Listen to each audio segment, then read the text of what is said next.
All right, let's talk about a term that's, well, it's everywhere in the startup world. Growth hacking. You've probably heard it a million times, right?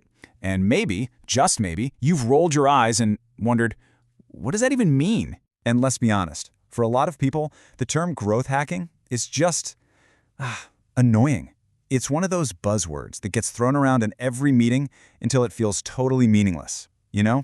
Just another piece of corporate jargon that's meant to sound smart but ends up being, well, confusing. But here's the thing, whether you love the term or hate it, growth hacking is very, very real. In fact, it's the secret sauce behind the absolutely mind-blowing growth of apps you probably use every single day. Think about it. How did Facebook just explode to 500 million users? How did Airbnb become this global giant? That wasn't just luck. It wasn't magic. It was a method. Okay, so let's cut through the noise. In this first part, we're going to break down what growth hacking actually is, and just as important, what it's not. So the guy who came up with the term, Sean Ellis, he gave us this perfectly simple definition. A growth hacker is laser-focused on just one thing, growth. That's it.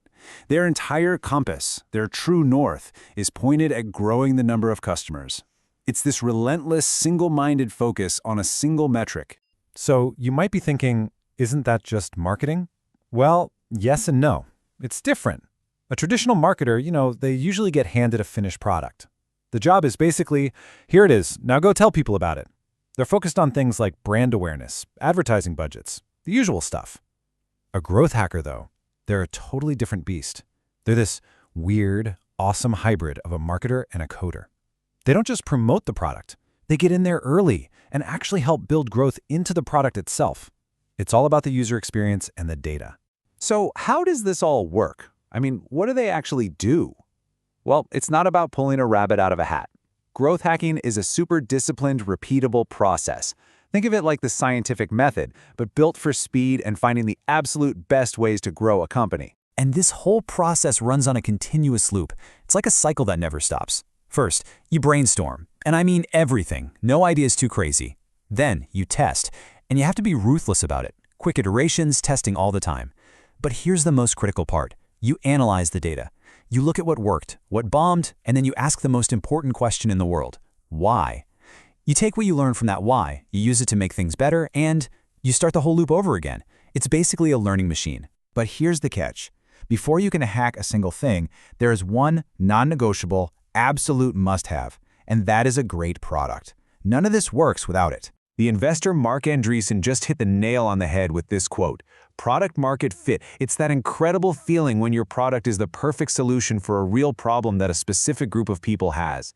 And when it's not there, you feel it. It's like you're just spinning your wheels in the mud, going nowhere." So what's the biggest red flag? The number one sign you don't have it? Simple. People aren't talking about your product. The word of mouth just isn't there. And when that happens, it's so easy to blame the marketing. But it's not a marketing problem. It's a product problem. You can't hack your way out of a bad product. It just doesn't work. No amount of clever tricks can make people want something they just don't need. So job number one, the most important goal of all, is to get to product market fit. You have to create something so good, so necessary, so unique that it practically starts to market itself. Because, like it says right here, without that foundation, all the growth hacking in the world is completely pointless.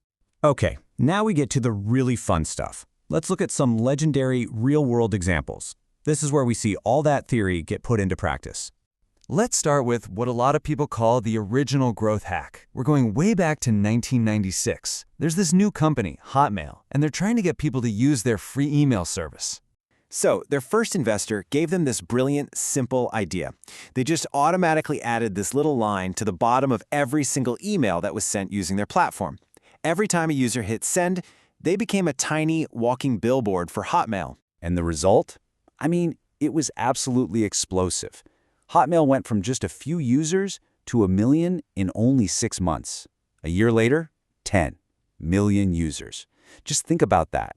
They literally built virality right into the core of their product. Genius. Okay, a more modern example, Dropbox.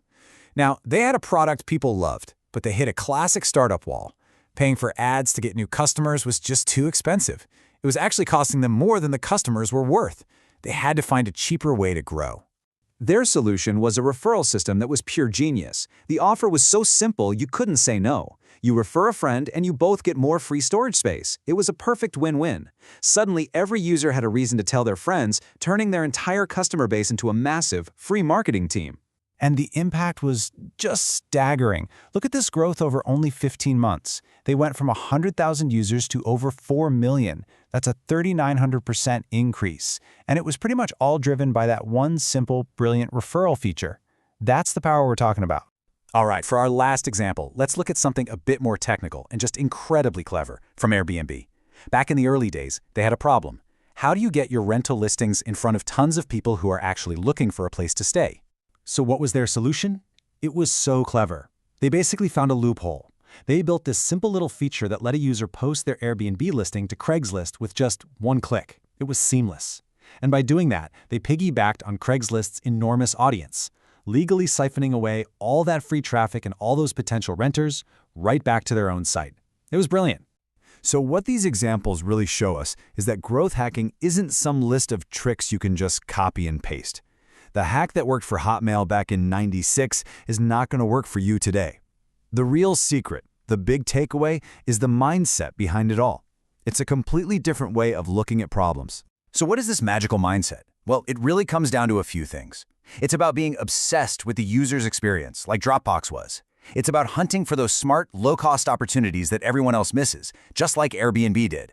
It's about letting data, not your gut feeling, drive every single choice you make. And maybe most importantly, you don't just sit back and hope for things to go viral. You build it right into the product itself. And that right there is the crucial point.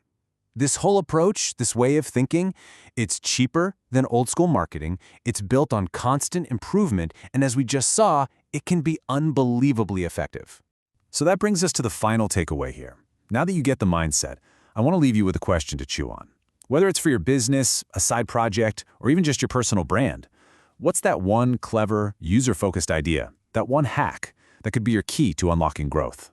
Something to think about. Thanks for joining me.